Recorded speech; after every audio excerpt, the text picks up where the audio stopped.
El Poder Judicial lanzó una nueva política para promover los derechos de los menores que acudan ante jueces de tribunales de familia y así sus opiniones también puedan ser escuchadas y consideradas. Cambio de paradigma nos invita a cuestionar este orden generacional y a construir uno nuevo, donde sean vistos y tratados como miembros activos de nuestra comunidad, que deben ser consultados e involucrados en aquellas decisiones que digan relación con sus intereses. Esta nueva política buscará darle mayor importancia a los niños, niñas y adolescentes, a sus opiniones, deseos, a escucharlos, qué es lo que ellos quieren. Es un esfuerzo institucional que emprendemos para avanzar en garantizar una justicia amigable para todos los niños, niñas y adolescentes que se encuentran en nuestro país. Una justicia amigable que les permita manifestar sus deseos y opiniones y que garantice una comunicación y diálogo entre ellos y quienes intervienen para resolver aquellos conflictos que los aquejan. Por ejemplo, en este contexto de juicios entre padres por la tuición de menores, se podrá considerar ahora las opiniones de estos niños o adolescentes, entrevistas especiales para ellos en un lenguaje mucho más amigable.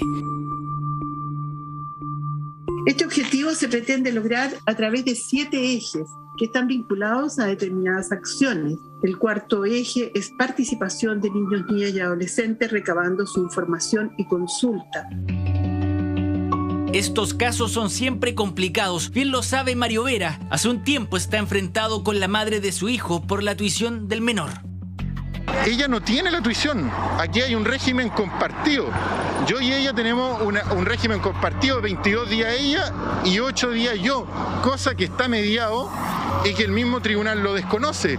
Hay faltas de derecho y vicio tremendo por parte de ese magistrado. La justicia determinó que la madre debía quedarse con la tuición de su hijo, a pesar de que el menor en diversas ocasiones habría señalado que quería estar con su padre, una opinión que, según lo que señala Mario, no fue escuchada. Dice que está siendo vulnerado, amenazado y, entre comillas, hay episodios de negligencia y ahí vemos las irregularidades ya del sistema judicial que cambian después de la causa entrega inmediata, en la cual yo tuve que estar escapando con mi hijo porque mi hijo se negaba a volver a la casa de la madre y tuve que escapar y estar, entre comillas, como que si fuese un prófugo por más de 2 meses con mi hijo. Siempre, según el propio testimonio del padre, el menor sufriría de malos tratos en el hogar de la madre y que el niño no querría estar en ese lugar, pero que a pesar de aquello, la justicia no habría considerado la opinión del niño. Pero resulta que cuando sale un padre diciendo, oiga, a mi hijo le están golpeando, a mi hijo le están pegando, él es la voz de su hijo en este momento, pero no se lo está escuchando. El hecho de denunciar, se le quitan las visitas. O sea, ¿en qué mundo estamos? ¿En la justicia al revés? Mejor Mario no hubiese hecho nada, porque si no hace nada, mantiene las visitas que tenía actualmente. La madre en este caso y también su defensa optaron por no entregar su opinión. Fueron consultados por nosotros, pero se excusaron, negando además todas aquellas acusaciones de malos tratos y que por ello preferirían no participar de esta nota. En ese contexto llega esta nueva política denominada como efectivización de derechos de niños, niñas y adolescentes, de la cual participa el Poder Judicial, además de instituciones como UNICEF. Con esta política, el Poder Judicial sigue el camino que Chile se impuso con la ratificación de la Convención sobre los Derechos del Niño, respecto de alinear a los estándares internacionales. Una nueva política que buscará integrar las opiniones y deseos de los menores en instancias judiciales, que sus anhelos también puedan ser parte de la decisión que el Tribunal de Familia pueda tomar.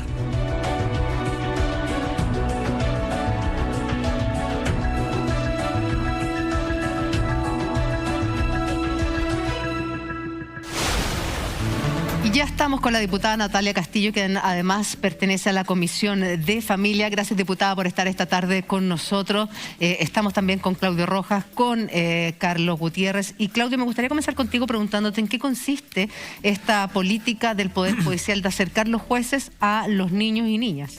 Sí, lo que ocurre es que el Poder Judicial se dio cuenta que en el ejercicio de la función jurisdiccional, los niños, niñas y adolescentes estaban con ciertos problemas, que no se podían hacer parte. Como sujetos de derecho era complicado complejo hacerlo parte de los juicios, habían derechos que no se estaban respetando a integridad, a cabalidad por parte de los jueces y por los funcionarios del Poder Judicial, como por ejemplo, básicamente, que el lenguaje que utilizaban los magistrados para relacionarse con los niños, niñas y adolescentes no era el adecuado. Claro. Y por lo tanto, muchos niños y niñas decían, ojo, no ocupo la palabra menores porque jurídicamente es improcedente, jurídicamente se denominan niños, niñas y adolescentes. No es que quiera ocupar todos esos conceptos como extraños, sino que la ley obligatoriamente, por ratificación de tratados internacionales, así hace para denominarlos, ¿ok?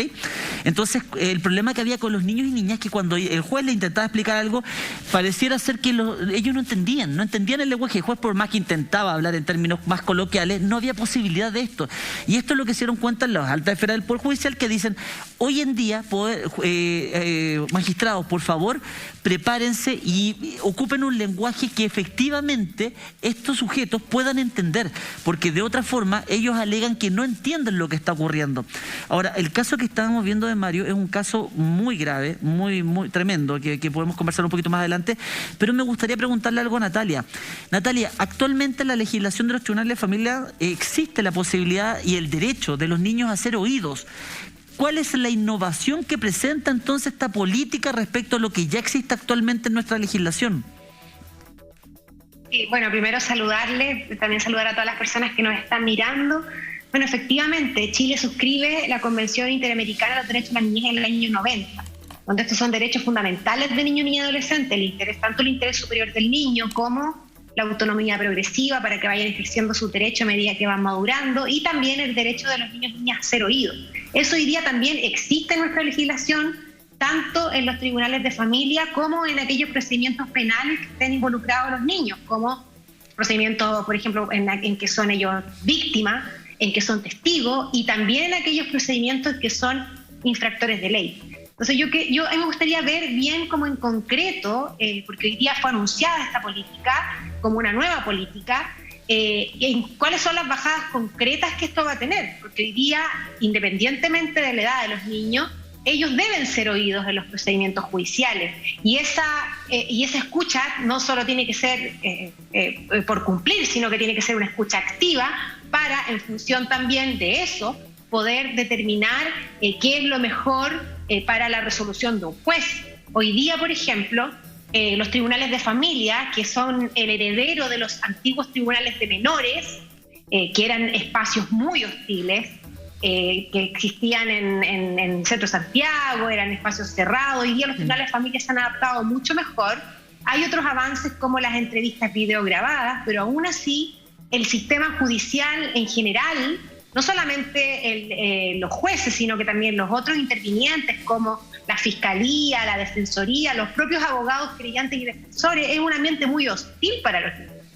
Yo, antes de dedicarme a ser diputada, era abogada, me especialicé también en materias de infancia, en materias de familia, de violencia. Me tocó, por ejemplo, ser abogada querellante en casos de abuso sexual, y los niños víctimas de abuso sexual, por ejemplo, eran sometidos a verdaderos interrogatorios por parte de los abogados, en este caso defensores, que no tenían pero ninguna formación en psicología del trauma o en cómo poder abordar a un niño que había sido víctima, por ejemplo. Entonces, hoy día hay algunos avances que se han ido materializando. Hoy día el Poder Judicial lanza esta política, pero en concreto no sabemos bien cuáles van a ser las bajadas que van a tener.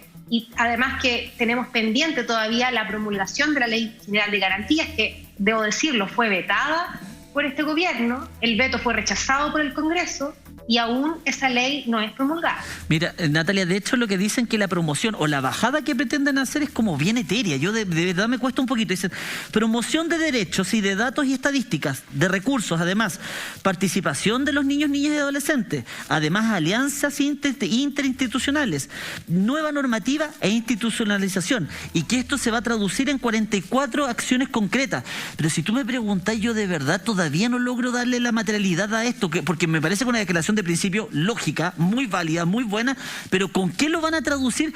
¿Qué es lo que van a hacer hoy en día? ¿Va a ser vinculante la decisión del niño, niña o adolescente en la decisión de un juez, por ejemplo, en un cuidado personal? ¿Es eso lo que nos está queriendo decir esto? Porque aquí también hay otros elementos. O sea, por ejemplo, lo que les decía de la Ley General de Garantías. La Ley General de Garantías es una ley que establece el principio de autonomía progresiva, por ejemplo, como un principio general. de garantía de los derechos de la niñez. Entonces los niños pueden ejercer sus derechos a medida que van creciendo, y eso implica también que su opinión, de acuerdo a su grado de madurez y desarrollo, tiene que ser mucho más vinculante a la hora de tomar decisiones sobre ellos. Por ejemplo, a propósito de los cuidados personales, las visitas, etcétera, etcétera. Nunca tenemos que olvidar que cuando un niño es sometido al sistema judicial para que un juez tome una decisión sobre cualquiera de estas materias, es porque sus padres han sido incapaces de llegar a ponerse de acuerdo. Y entonces se le pide al Estado que decida, porque son esos padres los que no han sido capaces de ponerse de acuerdo. Entonces, generalmente son situaciones de alta conflictividad para los niños, mucha conflictividad, donde son sometidos a peritaje, donde tienen que conversar con los encargados técnicos de los tribunales, probablemente van a tener un psicólogo por parte de la mamá, otro por parte del papá, que le hace un contraperitaje. O sea, son niños que están muy intervenidos y que tienen un alto nivel de angustia también. Yo vi unos videos a propósito de este caso que son muy angustiantes, porque en el fondo es el sistema judicial el que somete a los niños a ese nivel de estrés, cuando sus padres también, hay que decirlo, no han sido capaces de lograr una solución a propósito de materias que debiesen resolverse en la intimidad del hogar, como el cuidado personal y la visita. Y en ese sentido, Carlos, ¿cómo es en materia internacional, en otros países? ¿Cómo funciona la relación del Poder Judicial con los menores? Eso existe, la experiencia que conozco, que es Estados Unidos. Ellos tienen la posibilidad, los jueces, de hablar con los niños, de conversar con ellos y entenderse, sentarse uno a uno, conversar si es necesario y poder... es una especie de interrogatorio, pero por supuesto que no es como lo que uno piensa, sino que es una conversación normal, y el juez de inmediato, porque los jueces están muy capacitados y la experiencia, me imagino que la diputada debe saber eso también, permite que el juez se dé cuenta que el niño no va a mentir, el niño va a decir las cosas, y cuando un niño miente es porque es un relato aprendido que se lo enseñó la mamá o el papá para ir en contra de la otra parte. Eso siempre ha pasado y lamentablemente muchos usan a los niños para ello. Entonces el juez se sienta, conversa con el niño y puede decidir en base a lo que es mejor para el niño. Si él se da cuenta que el papá es la mejor opción para el niño, le va a dar la tuición al papá, pese a lo que diga la mamá o los antecedentes, los peritajes que pueda tener. Entonces la opinión del menor va a ser muy útil para saber la realidad, porque el papel puede aguantar mucho. Los peritajes ya sabemos que algunos, no quiero entrar en ese detalle, pero sabemos que algunos son bastante sesgados.